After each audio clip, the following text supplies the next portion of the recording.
Hello viewers, welcome to ఆకాశం news. ఒక big breaking news చూసుకుంటున్నాం. రెండవ దశ మెట్రో రైలు ప్రతిపాదనలు సిద్ధం. 70 కిలోమీటర్ల విస్తరణకు రూట్ల ఖరారు. హైదరాబాద్ మెట్రో రెండవ దశ ప్రతిపాదనలు సిద్ధం చేసింది. సుమారు 70 కిలోమీటర్ల మేర విస్తరణకు మెట్రో ఖరారు చేసిందంట. అసలు ఏం జరిగింది? వీడియోని ఎవరు స్కిప్ చేయకుండా చివరి వరకు చూడండి. అసలు ఏంటో వివరాల్లోకి వెళ్ళి ఇప్పుడు తెలుసుకుందాం. విశ్వనగరంగా మారిన హైదరాబాద్ లో మెట్రో రైలు రెండో దశకు అడుగులు పడుతున్నాయి. ఈ క్రమంలోనే గత ప్రభుత్వం నిర్ణయించిన రూట్ మ్యాప్ ప్రతిపాదనలో రద్దు చేయాలని సీఎం రేవంత్ రెడ్డి ఇచ్చిన ఆదేశాలతో అధికారులు కొత్త రూట్ మ్యాప్ ను సిద్ధం చేశారు. తాజాగా ఆ రూట్ మ్యాప్ లో ప్రభుత్వానికి సమర్పించారు. దానికి ముఖ్యమంత్రి ఆమోదం తెలిపినట్లు తెలుస్తోంది. హైదరాబాద్ నగరాన్ని శంషాబాద్ ఎయిర్పోర్ట్ ను అనుసంధానించేలా కొత్త రూట్ మ్యాప్ ఉందని అధికారులు తెలిపారంట. మొత్తానికి సీఎం రేవంత్ రెడ్డి గారు ఆదేశాలు ఇచ్చారంటే అధికారులకు కొత్త రూట్ మ్యాప్ సిద్ధం చేయాలని తెలిపారు. సో వాళ్ళు సిద్ధం చేశారంటే తాజాగా రూట్ మ్యాప్ ప్రభుత్వానికి ఇచ్చారంటే వెంటనే దానికి ముఖ్యమంత్రి గారు ఆమోదం తెలిపినట్లు తెలుస్తుందంట. అంటే హైదరాబాద్ లో మనం గతంలో చూసుకున్నాం, మియాపూర్ నుంచి నాగోల్ వరకు, నెక్స్ట్ అటు వేవరాకు అంటే గచ్చిబౌలి నుంచి ఇటు ఎల్బీ నగర్ వరకు, ఇలా ఇంటర్చేంజింగ్ లాగా కొంతమేర హైదరాబాద్ లో మెట్రో ఉంది. కానీ ఇప్పుడు దాన్ని పూర్తిగా అంటే అన్ని ఏరియాస్ కవర్ అయ్యేలాగా ఈసారి రెండో దశకు ఏర్పాటు చేయాలని ప్రభుత్వం తాజాగా నిర్ణయించింది. వెంటనే అధికారులను అప్రమత్తం చేశారు సీఎం రేవంత్ రెడ్డి గారు. ఆయన ఆదేశాలతో అధికారులు రూట్ మ్యాప్ సిద్ధం చేసి వెంటనే దాని ప్రతిపాదన ప్రభుత్వానికి సమర్పించారు. దీంతో హైదరాబాద్ నగరాన్ని శంషాబాద్ ఎయిర్పోర్ట్ ను అనుసంధానించేలా కొత్త రూట్ మ్యాప్ ఉందని అధికారులు తెలిపారంట. ఇదే రెండో దశ మెట్రో ఈ రూట్లోనే అంట. చూడండి, రెండో దశ మెట్రో ఈ రూట్లోనే. హైదరాబాద్ మెట్రో రైలు రెండో దశ విస్తరణ రూట్ మ్యాప్ కు సంబంధించిన ప్రతిపాదనలో తెలంగాణ ప్రభుత్వానికి అధికారులు సమర్పించారు. హైదరాబాద్ లో పెరుగుతున్న వాహనాల రద్దీ, భవిష్యత్ అవసరాల దృష్ట్యా శంషాబాద్ ఎయిర్పోర్ట్ ను అనుసంధానం చేస్తూ మెట్రో రైలు మార్గం విస్తరణకు ప్రాజెక్ట్ చేపట్టాలని ఇప్పటికీ అధికారులను సీఎం రేవంత్ రెడ్డి ఆదేశించిన నేపథ్యంలో కొత్త రూట్ మ్యాప్స్ సిద్ధం చేశారు. అయితే గతంలో అధికారంలో ఉన్న సీఎం కేసీఆర్ నిర్దేశించిన రూట్ మ్యాప్ ను రద్దు చేయాలని, ప్రజలకు అవసరమైన ప్రాంతాల్లో రద్దీని తగ్గించేలా కొత్త రూట్ మ్యాప్ తయారు చేయాలని సీఎం అధికారులకు సూచించారు. ఈ మేరకు శంషాబాద్ ఎయిర్పోర్ట్ సహా నగరంలోని పలు కీలక ప్రాంతాలను అనుసంధానిస్తూ మెట్రో రైలు కొత్త రూట్ మ్యాప్ ను అధికారులు సిద్ధం చేసి తాజాగా ప్రభుత్వానికి స్పందించారంట.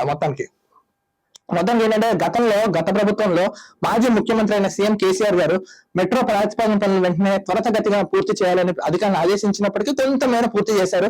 ఇంకా రెండో దశ స్టార్ట్ చేయాలి అంటే అటు శంషాబాద్ నుంచి ఇటు గచ్చిబౌలి వరకు ఇలాంటి కొన్ని రూట్స్ వస్తే కొంచెం అధికారుల అలసత్వం లేదా ప్రభుత్వం నిర్లక్ష్యంతో కొంచెం వాయిదా పడింది. కానీ ఇప్పుడు ప్రజల ద్వారా ప్రజల చేత ప్రజల కొరకు ఏర్పడిన ప్రజా ప్రభుత్వంలో సీఎం రేవంత్ రెడ్డి గారు వెంటనే హుటాహుటిన అధికారులను ఆదేశించి మ్యాప్ తయారు చేయించి అది వెంటనే సబ్మిట్ చేయమని డిపిఆర్ ని ఎంత అవుతుందని చెప్పి వెంటనే పనులు స్టార్ట్ చేయాలని అధికారులు ఆదేశించారంటే దీంతో శంషాబాద్ హైదరాబాద్ నగరంతో పాటు హైదరాబాద్ చుట్టుపక్కల ఉన్న మాక్సిమం 95% మొత్తం మెట్రో కవర్ అయిపోతారు. సో భవిష్యత్తులో ట్రాఫిక్ దృష్ట్యా, జనాభా పెరుగుతున్న దృష్ట్యా సో అలా ఏర్పాటు చేయాలని వీళ్ళు మొత్తానికి ఈ సంస్థ ఒప్పుకుందట.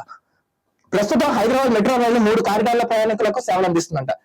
మియాపూర్ నుంచి ఎల్బీ నగర్ వరకు, జేబీఎస్ నుంచి ఎంజీబీఎస్ వరకు, నాగోల్ నుంచి రాయదుర్గం వరకు మొత్తం 69 కిలోమీటర్ల మేర నడుస్తుంది. ఇక హైదరాబాద్ మెట్రో రైలు రెండో దశ కింద 70 కిలోమీటర్ల మేర కొత్త మెట్రో రైలు మార్గాలను నిర్మించేందుకు ప్రతిపాదనలు పూర్తయ్యాయి.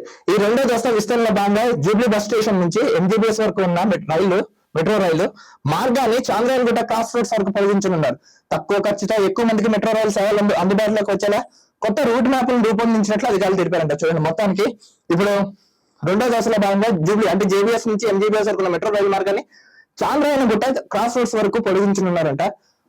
ఇక రెండో కారిడార్ లో భాగంగా ఎంజీబీఎస్ మెట్రో స్టేషన్ నుంచి ఫలక్నామా వరకు 5.5 కిలోమీటర్లు, ఫలక్నామా నుంచి చాంద్రాయణగుట్ట క్రాస్ రోడ్స్ వరకు 1.5 కిలోమీటర్లు కొత్తగా మెట్రో రైలు నిర్మాణం చేపట్టనున్నారు. మరోవైపు నాలుగో కారిడార్ భాగంగా నాగోల్ మెట్రో స్టేషన్ నుంచి ఎల్బీ నగర్ మెట్రో స్టేషన్ వరకు పొడిగించున్నారు. మొత్తానికి ఇక కారిడార్ 5లో భాగంగా రాయదుర్గ్ మెట్రో స్టేషన్ నుంచి biodiversity junction, Nanakramguda junction, Wipro junction, financial districts లో ఉన్న అమెరికా కాన్సులేట్ వరకు మరో 8 కిలోమీటర్ల పాటు కొత్త మెట్రో రైలు మార్గాన్ని నిర్వహించనున్నారు.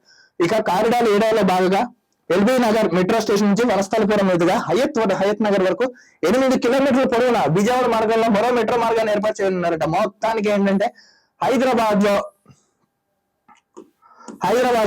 నలుమూలలా వ్యాప్తించేలాగా మొత్తం మెట్రోని నాకు తెలిసి ఇది ఒక 5 దశలో పూర్తి అయిపోతుంది అనుకుంటున్నాను. ఇప్పుడు రెండో దశ కదా, మాక్సిమం సగం కవర్ అయిపోతున్నాం.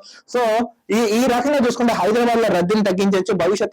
భవిష్యత్తు జనాభా పెరిగినా కూడా ఇబ్బంది లేకుండా, ట్రాఫిక్ ఇబ్బంది లేకుండా, ఎలాంటి అవాంఛనీయ సంఘటనలు జరగకుండా, అలానే అన్ని విధాలుగా చక్కగా ఉంటుందని నిజంగా ఈ సంస్థ మంచి ప్లాన్ ఏర్పాటు చేసి ప్రభుత్వానికి సమర్పించింది. దాంతో ప్రభుత్వం కూడా హుటహుటిన స్పందించి చేయండి అని తెలిపింది. నిజంగా ఇది హైదరాబాద్ నగర వాసులకు ఒక గుడ్ న్యూస్ అని మనం చెప్పుకోవచ్చు. మరొక వీడియోతో కలుద్దాం. అంతవరకు చూస్తున్నానండి ఆకాశం news. This is Dilip signing off.